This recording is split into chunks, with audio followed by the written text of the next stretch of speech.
Well, I'm actually very thrilled by this visit for two good reasons. First of all, this concrete company, which is a merge of a Danish and Egyptian family-owned companies, which have been around for many years. Very impressive. But also the fact that the CEO of this company, Mr. Mansour, is chairman of the newly established Egyptian-Danish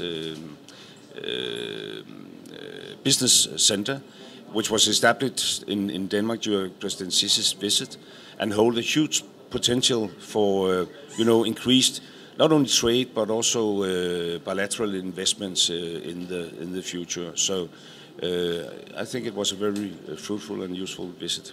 The Queen participated in the inauguration and opening of the Grand Egyptian Museum. Shows that we have a very special relationship developed. It has been lasting for more than 100 years, but it has definitely been enhanced since President Sisi's state visit to Denmark last year in December. I was honored personally for the invitation from my colleague to my wife and I. We have enjoyed very interesting days in Egypt.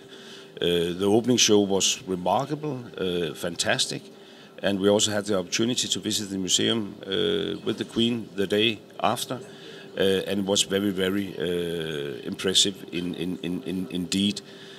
And I'm sure that a lot of Danes will pay a visit to that museum in the future. I'm also happy to say that this strategic partnership established between our two countries also pay special attention to the cultural aspect.